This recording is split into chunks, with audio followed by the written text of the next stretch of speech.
please welcome the lovely team of Criterion on the adventure of collaboration in games. Hi, so my name is Ernie. I am the studio comms for Criterion Games. But before we start with the call, do you guys want to introduce yourselves? Abdul first? Yeah, sure. Hi, I'm Abdul. I'm the cinematic director on Battlefield 6, and I'm in the art director kind of family over here in Criterion. I'm Dan Bowditch as a lead writer on Battlefield 6, so get into that a little bit later. Anna? Hello, I'm Anna Bonadio. I am a game design intern, specializing in systems and engagement design. Amazing. Thank you, guys. So as you guys already know, we're going to be talking about collaboration in gaming. But just a little bit of background when we were preparing for this talk. I had a thought. Collaboration is basically all around us, not just in our professional lives, but also personally. When you're planning a trip or sorting out what's for dinner, we might not coin it as collaboration, but we're all working with other people for a shared common goal. And it's like this really cool quote that I found out. If you want to go fast, go alone. If you want to go far, go together.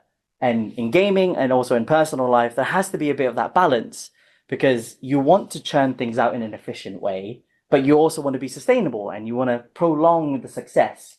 And that's what we're going to be touching on in this session. That's kind of like an example of our day-to-day lives. But for our chat in gaming, Anna, like, what does collaboration look like? What's your day-to-day? So collaboration, it's constant, it's everywhere. It's quick emails to daily stand-ups to jumping on a call with a coworker to like solve a quick problem. Collaboration isn't just meetings though. It's all about check-ins, getting constant feedback, and making sure everyone's aligned. The best part so far about collaboration in Criterion is that I've got my teammates. Sure, they're awesome, but they're a lot more than just my coworkers or my colleagues. I've made genuine friendships with them, and it's been great to like collaborate on more than just work, if that makes any sense. Cool. Abdul, Dan, is there anything you want to expand on? Yeah, I mean, obviously, just to sort of plus on that, really, I think an open dialogue, not necessarily just with your own craft, but with other crafts, to help understand exactly what direction they're moving in, how it affects your own, how you can plus up on that, and likewise, like how you can help them navigate certain areas that perhaps they have blind spots on. I think you can think about collaboration in at least three different kind of like spheres. So one is the interpersonal collaboration that you might have within your craft. So that happens all the time, the betterment on how you learn skills, how you improve. Then you get the kind of like craft to craft collaboration. So Dan, myself, lighting, other, art directors, we kind of like collaborate together on the vision that we want. And then when you think about something as massive as Battlefield, it's had 4 studios on it. So you get that inter-studio collaboration as well. So it happens at every level throughout, really. And, one, as I say, the first one is really about skills. The other one is about features. And then finally, you get the full products as well. So, yeah. That's pretty good. Collaboration is key and it's good and it makes the end product better. But sometimes it faces some challenges, working in different teams, different time zones for us, for different studios. What's one lesson that you've learned about working in different disciplines that you can share to everyone? Well, from my perspective, as we sort of talked about before, I started in television, and what that taught me was sort of almost presenting a calmness. So rough patches are going to happen like that. That is an inevitability in anything that you do. So it's understanding that will happen, and arming yourself with the tools of that. Leaning on people to help. That's the best way. Again, the collaboration thing of like, you're not going to just be able to do it alone. Mm-hmm. You can certainly push forward. And I think presenting calmness is infectious, right? If you sort of turn around and you end up being kind of quite stressed, then that's just going to feed into everybody around you. You can swallow the stress, but just don't present it. Yeah, that's it. Yeah, I think when you look at like an organization like EA, they kind of like throughout the process for hiring is pretty rigorous. So if you make the correct assumption that the talent being hired is excellent, because it is, then the next thing is kind of like what else maximizes the quality of the output. And that really comes down to the relationships that you build and the interactions between them, which is collaboration. I think the interesting thing as well, just alluding to some of the stuff that Dan mentioned there, is that it's not all plain sailing all the time. And I think the biggest kind of like indicator of a healthy environment is when you have differences of opinion. And the differences of opinion can actually be really sparky at times because everyone's passionate about what they do. It's part of what we look for in people. But how do you resolve it in an amicable way and move forward? That's really key. That's amazing. And just touching on that, I want to allude on that. How do you create a safe environment where people can voice their opinions to collaborate? Because I know sometimes in my younger self, I found it really difficult to put my voice across, maybe because I didn't want to interfere with what the status was. Is there any advice that you can give to everyone on how to voice up, but in a very calm-mannered way? Yeah, I think so. You know, EA has a number of training programs throughout the year. One of them is really around psychological safety. So when we get into meeting environments, it's really important that it's not just the loudest voices that speak. Everyone has an opportunity to put forward their point of view. And actually, it's really, really healthy because when you think about our player demographic, our players are everyone. So if we create an insular game that only kind of like the loudest voices, the same people, the echo chambers try on, we don't actually represent our players. So it's really important to kind of like, you know, encourage those voices that differ from your own. Yeah, it's always good to have a mixture of voices, like a massive mixing pot to get a better result, right?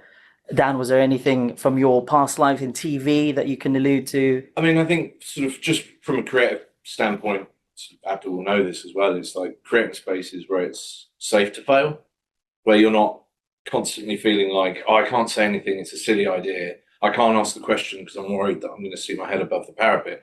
That's absolutely fine. It's openly encouraged in this studios to make sure that people feel inclusive, that they can ask the questions, that their ideas are going to, no idea is ever fully formed. And if it is, then there's got to be something wrong with it. So, yeah. I actually think it's really good to kind of like get Anna's opinion on this because myself and Dan, we're a little bit older. So it's easier for us to talk just as we are now. But, you know, Anna's like, you know, as an intern, how do you feel in meetings in terms of kind of? Well, luckily I had a lot of practice in uni with this kind of thing. One of the biggest skills I learned in uni was to listen first before I said anything else. Making sure I understood someone else's perspective before suggesting any changes builds so much trust and saves everyone so much time. And a part of being a designer is not taking everything personal. An idea that you have, it's bound to change. That's part of being a designer and part of designing something. You can't make it your baby and hope that everyone will love it and that it will be the thing that all goes out, because it won't.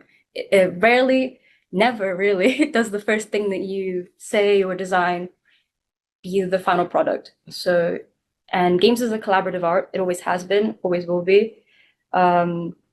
Everyone's opinions like merge into one. It's an art form. That's what it is. It's games. It's all working together, right, to a shared common goal. Sometimes we just have to listen first, like you said, to get to that end goal, which is amazing. Just touching on that, because you are an intern. You're here in Criterion for how many months now? We're about to reach 5. 5 months. Yeah. So what's one thing you can allude to everyone here that you can give them a nugget of advice on collaboration? Gosh, I think because my intern role is, my goal when I came into my internship was to be a sponge. I wanted to absorb as much as possible. But I also wanted to contribute as much as I could. I didn't want to just sit there and listen. I wanted to have my voice be there as well. So no matter how small you think you are, no matter if you're an intern, a junior, Your voice matters, and you should speak if you have an opinion. It really does. Yeah, I think it's in Criterion, we do offer a safe space, regardless of role. If you are in the dev team or not in the dev team, every voice, every opinion does matter. But we don't shy away from disagreements. From your point of role as seniors and leading teams, what's one way you can dissolve any conflicts so we can kind of realign again? I think it's really important to make sure that everyone feels heard. Mm. And that's not just that feels heard, they actually are heard. And I think that when you provide feedback or you go down a direction that someone doesn't agree with, you have to validate that with a why. Okay, because that fundamental reasoning is just transparency. So people they still don't have to agree with the decision, but they can understand why it was made and the context for it. I think that's really, really critical. And sometimes the person ultimately making the decision, the reason that they're able to do that is because they carry the weight of accountability and responsibility for that if it goes wrong. So there is also something really important, that the difference between opinion and direction. Okay, so we value the feedback and opinion of everyone. However, if someone is doing a task, they don't need to absorb every opinion and react to it, because then you have anarchy. They have to listen to the direction, and you have discussions about the differences of opinion. So just being really clear on what we're doing, why we're doing it, and what is direction and what is feedback, it just keeps us all honest, and it kind of like keeps us, focused on the goal. Because, between, ourselves, which is kind of like over 150 people now, and then like the other sites as well, you can get a lot of feedback and stuff, and we need to kind of like make sure that it can be channeled in the right way. Yeah, completely agree. So would you say that one of the pillars of collaboration is clear communication? Absolutely, yeah. And it's one of those things that I'll also say is that, I've been at EA Criterion now for 15 years. We're good at it, but we're always learning. It's not like you've got that, you've mastered it, and it's done. It's working with people, right? And everyone's different, so it's constantly evolving in how we have to do things and communicate. Dan, you mentioned that you were in TV. How does that differ between here and there? And is there something that you could share? Fundamentally, how it differs is more of the production cycle. Games, obviously, the development time is longer, we'd hope. So I kind of cut my teeth in live TV. So everything was just constantly, you'd finish a project and you'd be moving on to the next, finish a project, you move on to the next. But I think fundamentally, the things that are the same between the two is trust. In the trust that the people you work with, the fact that you've got people's back and they've got yours. And that only comes with that openness. That only comes with being honest with people, and to lead with curiosity as well. To sort of just go back to a point before, to make people feel like they're heard is just to understand where they're coming from. To not embrace that is a way of not making them feel like they're part of that group, part of that decision-making process. Yeah, exactly. And, in any profession, there's always going to be stressful times, right? And sometimes, for me anyway, I'm speaking for myself, a default action is, let me just do it myself because I could do it faster. Now I know that's completely the wrong attitude.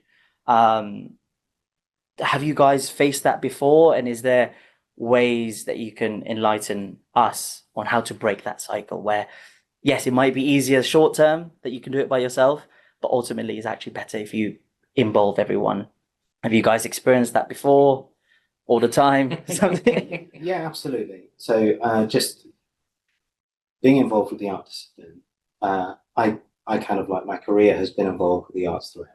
So sometimes I'll look at something and I go, you know what? I could just quickly do this, and and the thing is, like, there are rare occasions where that's necessary. If someone's hit a blocker, or if it's kind of like, really now the time is gone and I just need to be explicit in the feedback. But those are really rare occasions. And the thing about it is that if you want to do well in direction, then you have to be able to achieve excellence through others. It's about plussing what other people are doing, because otherwise you're not really doing what you should be doing properly. So very, very rarely. You feel it all the time because you come from an art background. But my place for creativity in that space is what I do in my private time. It's not directly here with people, because that's just in the wrong area. Yeah, no. That's a good point. Anna, from being in university, is there sometimes whenever you do like a group project, I don't know how many group projects you've done, is there moments where you're like, oh, no one's pulling their weight, I'm just gonna do everything? Like, have you ever experienced that before? Oh yes. When I come back from the internship, I'll be in third year, so I've done 2 years so far, and I've done at least 2 projects every year. So that's 4 in total. And more often than not, there have been many disagreements, people perhaps not pulling their weight as much as they should. And I'm a bit of a perfectionist. So that led me to sort of overworking myself and taking on multiple roles at a time to try and get this project or this game to meet my standards, which oftentimes I would have to lower because of scope or just like feasibility. And that's the thing. I feel like if I could go back and talk to myself, I'd be like, chill, just ask somebody, like just DM the closest person in that group, tell them how you feel. Don't push everyone away. Whether they're not doing the work or not, tell them that. And if that doesn't work, go to your professor, go to literally anybody else. Just don't carry that burden on yourself. It's not fair, and you deserve better, and you'll become a better person and a better designer, or a better whatever you decide to go into if you decide to go into games. It's just, focus on yourself, be nice to yourself. But yeah, is there any further comments with you, Dan, about that? I mean, just echo the same, really. Obviously, there have been times when I've had to run with something because of deadlines. Deadlines are a very difficult thing, but the problem with that is then it creates blockers and blind spots for other people. So without including them, without bringing them on the journey, they don't really know why you got to that point, what the decision was. So it's absolutely the best way to be creative is to be as open as possible. I know it's sort of quite a wishy-washy thing to say, but it's proven out. It's true, right? Yeah. And collaboration is about being part of a team, all being one collective. What's one feature, one quality that you as an individual feel like everyone should have to make sure that everyone is a collective? It's a good question. I think Anna sort of touched on it earlier in terms of just listening. I've learned from people through listening, through understanding, and I feel like it's made me better. Not just from people that have experience, but people that are kind of coming in as well, because they have a fresh perspective, fresh set of eyes. I kind of absolutely, I completely agree with that. I think that if I was to boil it down to a single thing, I think it's really, again, presumption is that everyone is super talented. Then it's kind of like having high trust in individuals, because I think that if you have people that you can trust, you can build almost anything. But even if you have really skilled people, but the trust isn't there, it's very, very difficult to move forward. Authentically trustworthy people. Amazing. I mean, I'm sure the people watching here are going to be awesome leaders one day. If they were going to lead a team on creating a collaborative group, how can you build trust in a team? What's one of the things that you can, as a leader, you have to implement to make sure that it's all collaborative and everyone trusts each other? It's that thing that I think I know I've had this battered into me by my parents for ages, but do what you say and say what you do. So those are your commitments. If you say you're going to do something, do it. and it goes, you know, of course there are going to be exceptions, like you can't help, you know, life getting in the way. But as a rule, more often than not, and unless there's a very good reason, just you know, keep your commitments. Yeah, I'd say sort of empowerment and exactly that, trust, leading by example. You know, that's honestly the sort of best way, because talk is cheap, words are cheap. It's what I do for a living. But honestly, just putting where your sort of the money where the mouth is the best way. That's how I've sort of looked to it. Everyone that's been a mentor to me has been someone who's demonstrated that ability rather than just told me that's what it is. It's the actions, right? Yeah, and I think it is one of those things that with trust particularly, it's about repetition and being there constantly. So, you know, whatever, you know, difficulties you might be going through, that you're there for your team, you know, and you're relentlessly there for them. And as I say, it's consistency over time builds trust. There was an equation. So. That's it. Trust is earned, right? It's not, and that's it. And I think that sometimes we're expecting people just to trust, as I say, on the face value thing, right? But you have to earn that trust. And I think when you're leading a team, it's not for them to sort of you to trust them; it's for them to trust you. Yeah. And then you empower that trust on them. Is that something that being a student, Anna, that really aligns to yourself? Yeah, I mean, being at Criterion here, I've had many leaders, whether that's a lead designer, senior designers, my development director, my manager. There are so many people above me that I've learned so much from in different ways.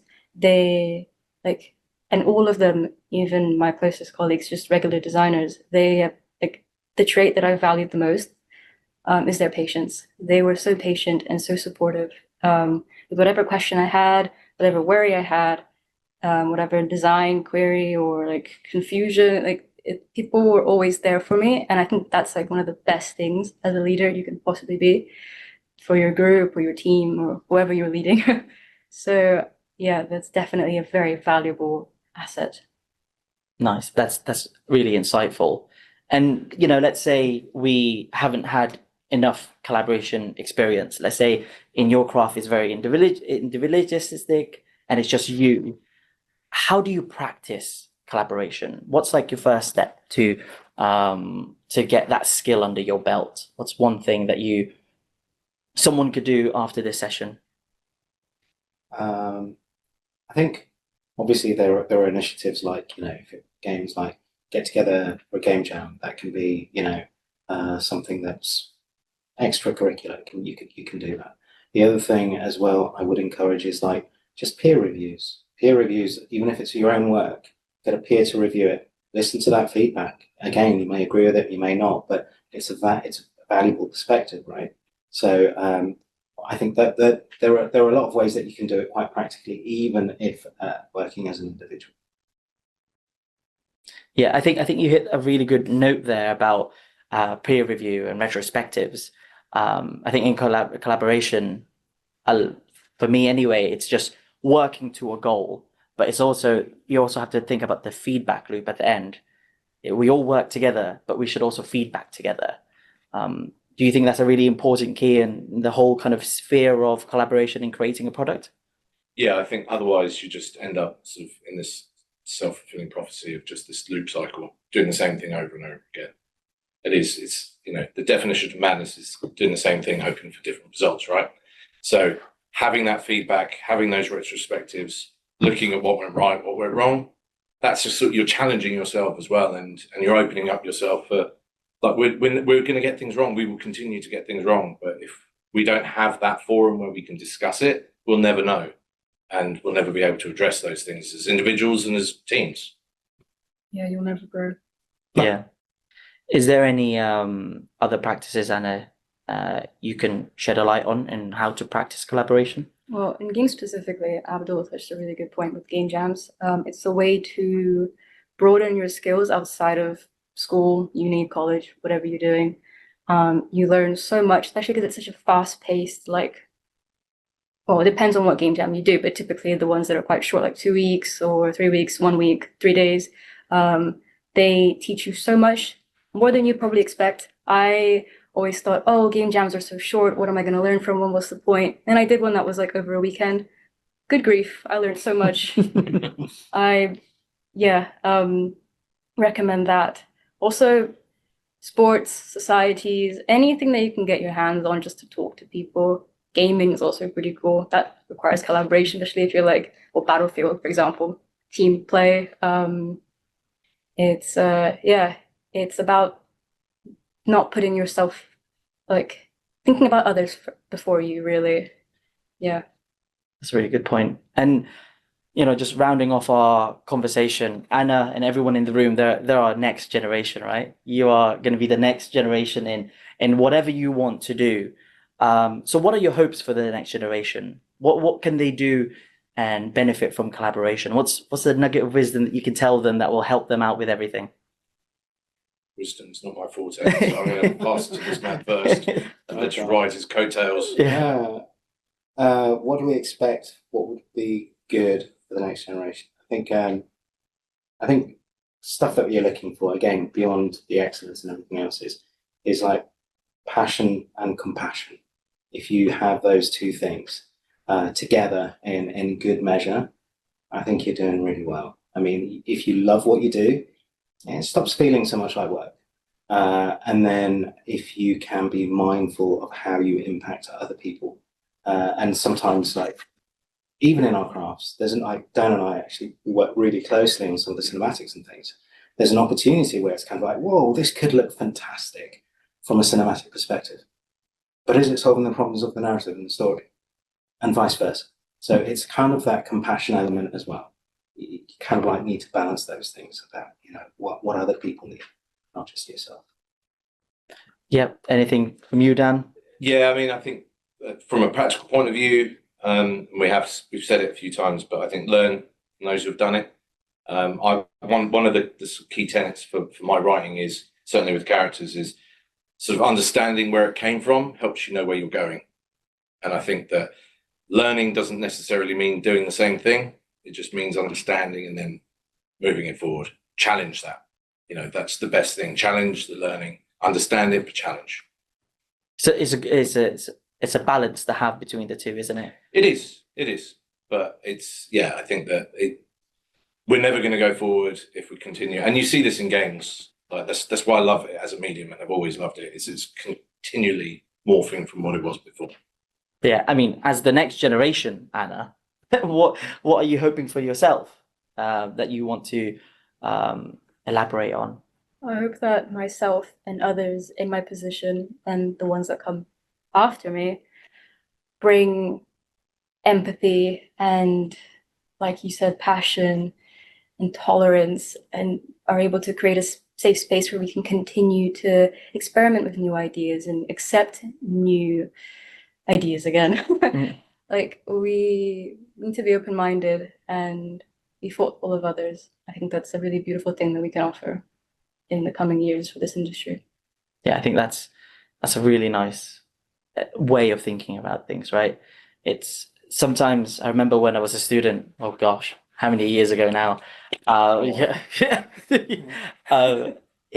Sometimes it feels insular. You're a student and you don't even know what's going to happen in the next year or the next few months. But I think just keep striving with your passion. If you're, like you said, if you're passionate about your job, it doesn't feel like work. If you're really into what you want to do, you want to impact in whatever industry and whatever discipline, it will just come naturally to you. And that is all about collaboration. It's about working with everyone and sharing your passion with every single division within the team or organization or university or where you guys are at right now. But yeah, was there any last advice? I mean, it doesn't have to be about collaboration, but to the students here, anything that you want to give them? Find joy in the small moments, the little wins. Celebrate the little wins, and the big ones have come. Honestly, I just find it amusing that we've been talking about compassion. We're doing headshots and stuff. It's like that balance. Is the balance that's of ludonarrative dissonance there, my friend. Yeah. Anna, any advice you want to give to yourself? Myself, stick with it. You got it. Don't listen to the voices. That sounds really bad. You can do it. You're more than capable. Don't forget that. And if you need to be reminded, ask somebody because they will tell you the truth. Cool. I think we've talked about collaboration as much as we can. So thank you so much for listening, guys. And I hope you took something from our chats. And you guys are the new generation, and you guys are going to absolutely smash it. So thank you so much for listening. Yeah, best of luck, everybody. Wishing you the best.